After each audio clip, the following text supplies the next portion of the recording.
Yang saya sampaikan yang pertama adalah pengertian dari wawasan kebangsaan itu sendiri. Dalam pidato Presiden Soekarno pada tanggal 1 Juni 1945, wawasan kebangsaan adalah konteks kehidupan bernegara dan berbangsa yang didasari oleh persatuan, kedaulatan, dan pembentukan karakter bangsa, ya, atau nation of character building. Itu terdapat saya cuplik dari pidatonya Bung Karno. Terus yang berikutnya lagi saya ambil dari Pak Muladi dan Pak Suyatno ini pada tahun 2009. Pengertiannya, wawasan kebangsaan adalah cara pandang bangsa Indonesia mengenai diri dan lingkungannya, mengutamakan kesatuan dan persatuan wilayah dalam penyelenggaraan kehidupan bermasyarakat bernegara. Jadi untuk pengertiannya seperti itu, yang intinya sama saja, biar kita itu tahu negara kita itu banyak suku-suku dan kepulauannya, termasuk budayanya pun banyak. Yang berikutnya, pentingnya kemantapan wawasan kebangsaan, yaitu diantaranya memelihara eksistensi negara, eksistensi bangsa, menjaga keutuhan NKRI, mengamankan dari gangguan konflik, separatis, sikap apatis, dan disintegrasi. Sekarang ini juga Pak, di Indonesia ini negara kita, kalau kurang-kurangnya mah kita menjaga, mungkin mirip-mirip di negara lain, ya, dibuat perang saudara, perang suku segala macam. Karena di Indonesia itu paling gampang diadu dombanya, karena suku-sukunya beda, agama beda, budaya beda. Tapi alhamdulillah warisan dari dulu, walaupun kita berbeda-beda, dengan adanya Bhinneka Tunggal Ika, ya yang punya niat merusak itu ya mentah lagi, walaupun sempat terjadi skala kecil gesekan atau bentrokan seperti di Ambon antara kaum muslim dengan Nasrani, tapi tidak lama kan hilang lagi, damai gitu kan. Di tempat-tempat lain juga sama, ya, karena ada kepentingan dari bangsa kita juga, masyarakat kita juga yang berkiblat ke asing, nggak tahu entah tujuannya kepentingan sendiri atau gimana. Yang berikutnya, memelihara integrasi nasional, keutuhan ideologi Pancasila dan Undang-Undang Dasar 45, integrasi sosial dan integrasi teritorial dan keutuhan wilayah. Nah ini juga banyak Pak, dari sekarang juga mungkin banyak yang berniat mengubah ideologi bangsa, itu ada aja yang munculan walaupun skalanya kecil tapi berhasil dipadamkan. Ada yang pengen negaranya negara syariat Islam ataupun apa gitu kan, ya nggak bisa. Di kita kan bukan orang muslim aja, ada agama-agama lain juga, ya. Ini nenek moyang kita udah menciptakan atau membentuk Pancasila, ini udah mewakili semua umat sebenarnya itu, tinggal kita menjalankan aja, ya, seperti toleransi beragama gitu. Seperti Undang-Undang Dasar 45 juga udah berapa kali dirubah ini atau diamandemen, ya. Tapi tetap aja masih ada yang penasaran, yang di amandemen pengen pembukaannya segala macamnya, lama-lama habis diganti. Tapi masih alhamdulillah pemimpin kita di atas masih yang dirubah amandemen sedikit-sedikit aja, ya, disesuaikan dengan kondisi sekarang. Terus yang berikutnya tadi saya kelewat, ini yang mengamankan diri dari konflik dan separatis. Nah ini separatis kita ini Pak, terus terang aja TNI sampai sekarang masih di yang eksis mana, Papua sekarang ya. Nah kita sebagai masyarakat awam harus bijak, dalam artian tidak begitu dapat berita itu seolah-olah berita itu benar, kita share di grup, merasa kita pahlawan paling benar menyebarkan. Nanti kalau ada masalah, kita itu kena undang-undang IT sebagai penyebar, kalau pembuat mungkin enggak, gitu kan. Yang terjadi kan sekarang banyak ibu-ibu kayak gitu jadi korban itu, penyebaran. Makanya harus bijak dalam bermedsos itu, karena kebijakan pemerintah itu yang bagus juga pasti ada pihak yang menjelekkan. Bahkan kejadian ada warga gara-gara postingan itu ribut di grup sampai ketemu di jalan nggak nanya itu, nggak papasan juga, nggak bertingkat tegur sapa, padahal apa untungnya juga, ya, nanggapin yang di medsos itu. Yang berikutnya, pentingnya pemantapan wawasan kebangsaan bagi segenap warga negara. yaitu kegunaannya untuk menumbuhkan kesadaran menghargai keragaman atau pluralisme sebagai karunia Tuhan di Nusantara. Ya, contohnya yang saya sampaikan tadi, keragaman-keragaman yang ada di Indonesia itu baik suku, budaya, agama berbeda-beda ya. Tapi orang luar negeri itu salut Pak ke negara kita itu. Walaupun kita berbeda-beda, paling susah digoyang. Paling susah. Berikutnya yaitu membangun sikap moral, etika, dan sopan santun dalam kehidupan berbangsa bernegara. Ya, intinya kita saling menghargai sesama warga negara, baik kepada suku, bangsa, atau ras yang lain. Orang kulit hitam juga nggak kita bilang keling ketemu di jalan, orang kulit putih juga nggak kita ledek. Ya, kita saling menghargai apa yang anugerah Tuhan kita terima ya. Karena untuk apa seperti di zamannya dulu yang ada kulit hitam kulit putih di sana aja, zaman apartheid udah bubar. Jadi kita juga apa lagi ya, udah dari dulu udah saling menghargai. Terus membangun semangat kebangsaan di era desentralisasi. Nah, sekarang ini di era desentralisasi ini, baik dari segi anggaran ataupun dari pembangunan, memang adanya otonomi khusus, otonomi daerah ya, tapi tetap saja pusat itu berperan. Yang berikutnya, mengembangkan wawasan kebangsaan dengan perhatian yang lebih besar terhadap otonomi daerah dan otonomi khusus. Yang saya sampaikan tadi, kayak di Papua itu sebenarnya sudah ditanamkan otonomi khusus sekarang itu ya. Jadi lebih banyak dia menerima sumbangan dari pusat ataupun dari daerah juga, dengan contohnya dengan di jalan aja sekarang, di jalan Papua itu dibuat jalan Trans Papua. Itu medannya itu Pak lebih parah dari medan tol Cipularang, kalau Bapak tahu itu. Tol Cipularang saya jalan kaki dari, kalau latihan itu masih mending lah, masih bisa, jurang-jurangnya nggak terlalu dalam. Di Papua tuh ampun-ampun dah, transportasi hanya bisa melalui udara, itu pun jarang-jarang. Nah, sekarang pemerintahan sudah bangun jalan Trans Papua. Ada pembangunan di sektor timur, di wilayah timur juga minimal sama lah dengan di barat gitu kan. Yang berikutnya, menumbuhkan rasa hormat terhadap simbol negara dan pahlawan. Simbol negara itu Pancasila, kepala negara, segala macam ya. Akhir-akhir ini dengan adanya medsos yang menggila, kita banyak pemimpin negara dibikin jadi karikatur seperti apa gitu kan. Sebenarnya tidak etis itu Pak ya, namanya bapak kita, pimpinan kita, dirusak gambarnya oleh kita sendiri ya. Karena yang bikinnya itu nggak punya rasa nasionalisme, ya dianggapnya biasa aja gitu kan. Yang berikutnya, memberikan keteladanan dari para pemimpin nasional dan pemimpin daerah. Nah, keteladanan ini sangat perlu ya. Saya sangat prihatin akhir-akhir ini, kemarin-kemarin kepala daerah tuh sampai dalam setahun tuh berapa orang yang pindah kantor ke KPK gitu kan, baik gubernurnya maupun segala macamnya. Yaitu dia mungkin keteladanannya kurang, pembisik kiri kanannya juga terlalu santer, lupa akhirnya bapak itu ya. Akhirnya jadi kantornya pindah ke KPK. Sebenarnya walaupun itu apa namanya, bersyukur dengan jabatan yang diterima, jabatan itu amanah ya, mudah-mudahan bisa menjalaninya dengan amanah juga gitu kan. Yang berikutnya, mengembangkan wawasan kebangsaan yang seiring dan sejalan dengan dinamika regional dan global.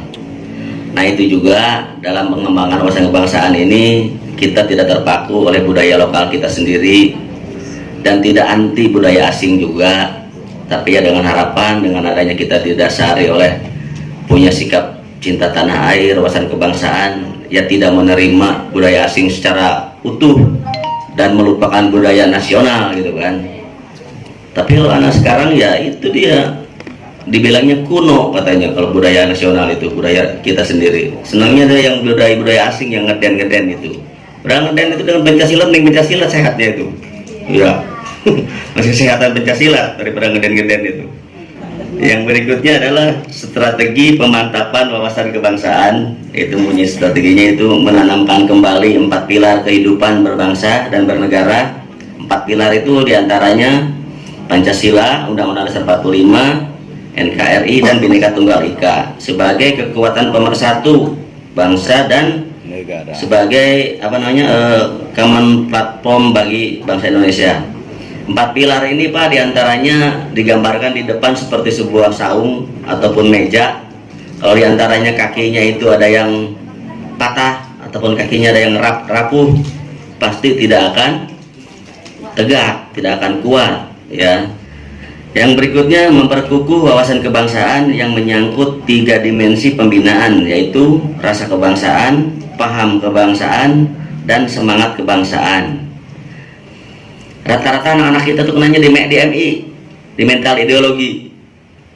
Rata-rata di situ kenanya. Pancasila aja ada yang lupa, lagu kelompok kebangsaan apa saja, apalagi nama pahlawan. Jadi seperti itu. Keprihatinan kita ini ya minimal kita ini dulu dari keluarga kita, dari rumah tangga dulu.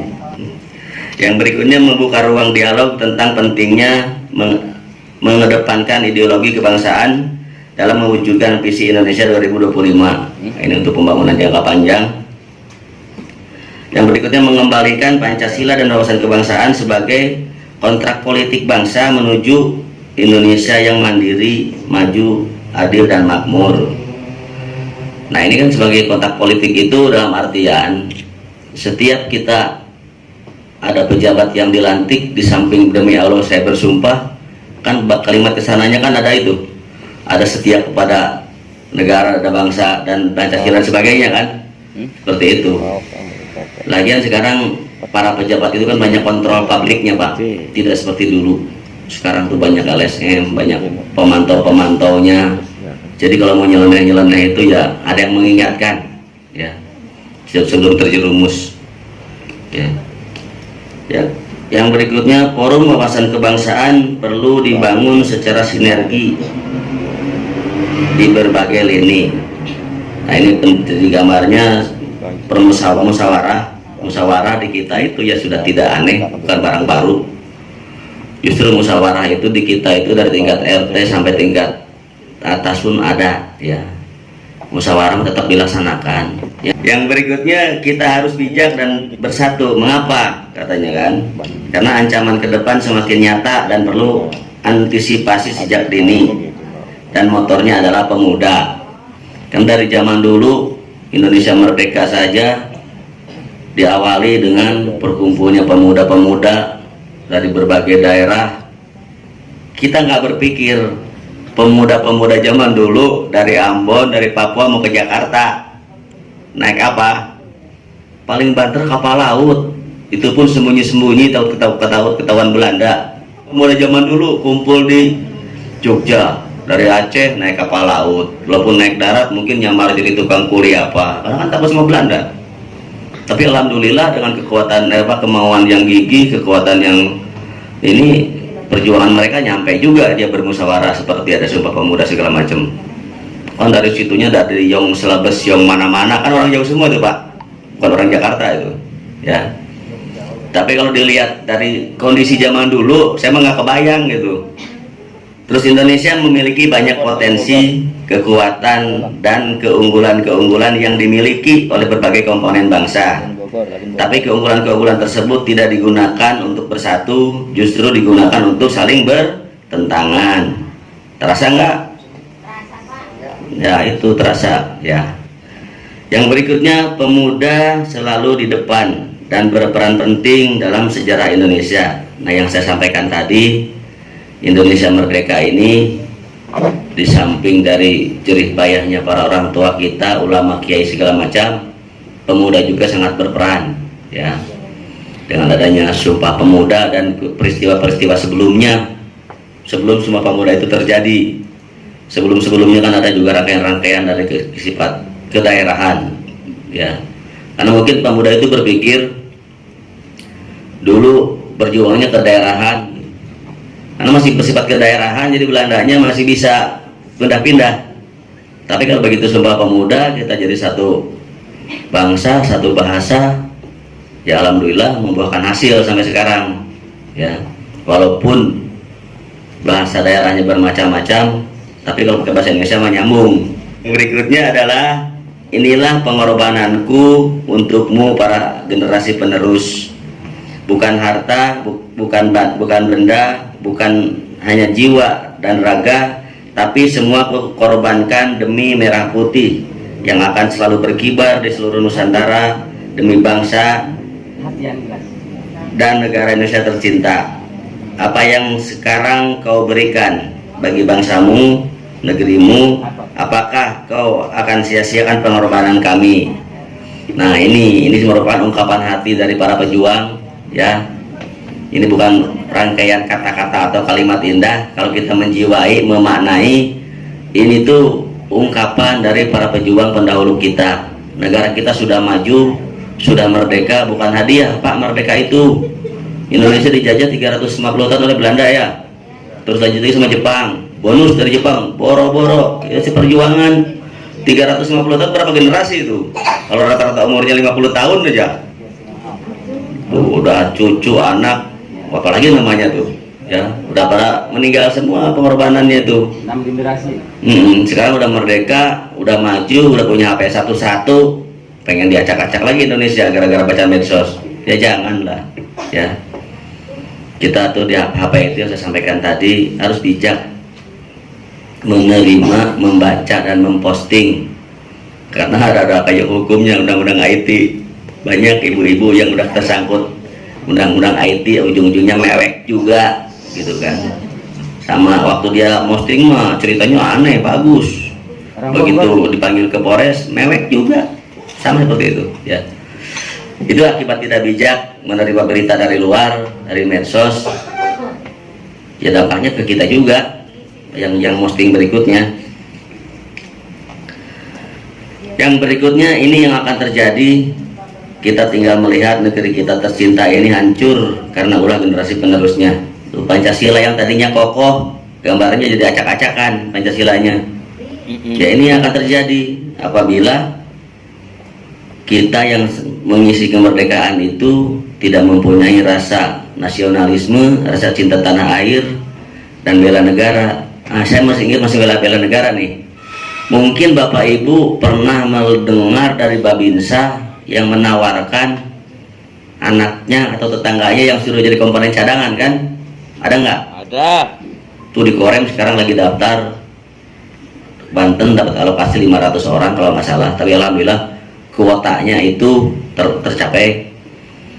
Jadi yang ikut pendidikan komponen cadangan itu pendidikannya selama 3 bulan, dia dirindam 3. Tidak ada jaminan dia keluar dari sana bakal jadi satpam, tidak dijanjikan keluar dari sana dia akan masuk kerja kemana. Tapi setidaknya kalau yang sudah punya ijazah itu dibandingkan dengan pelamar lain yang belum punya ijazah itu, yang mungkin dari pihak personalia ataupun HRD mempertimbangkan gitu. Contoh, ada orang yang sudah pendidikan satpam mandiri, ada lagi yang badannya posturnya tinggi belum punya pendidikan, daftar ke pabrik. Pasti yang punya ijazah itu yang diperhitungkan, ya seperti itu. Jadi kemarin yang bertanya juga, Pak, saya selesai pendidikan nanti digaji enggak? Saya masih kerja di mana? Enggak ada janji-janji itu. Tapi setidaknya kamu ke depan nanti apabila bersaing dengan temannya, ya minimal unggul lah dia, ya udah punya ijazah itu. Terus apapun sukumu, apapun agamamu, apapun rasmu, jiwamu tetap merah putih. Bela negaramu dan tumbuhkan semangat kebangsaanmu. Aku bangga pada negeriku Indonesia. Bangga nggak Bu jadi bangsa Indonesia? Bangga. Jadi harus bangga kita jadi warga negara Indonesia, walaupun kita berbagai macam suku, budaya, asalnya dari mana, udah kumpul di aula sini, mau jadi PKK juga namanya kan. Kalau saya tanya ibu dari mana, Jawa, ibu dari mana, Aceh, ketemu di orang jadi PKK juga. Berarti kita wadahnya di PKK organisasinya. Syukuri organisasi ini dipelihara, jaga nama baik, gitu kan. Kita harus bangga apa yang kita amanahkan sekarang oleh Allah itu harus disyukurin. Kadang-kadang yang lupa bersyukur itu ya benar itu ajab yang datang, ya. Nah berikutnya sekian dan terima kasih.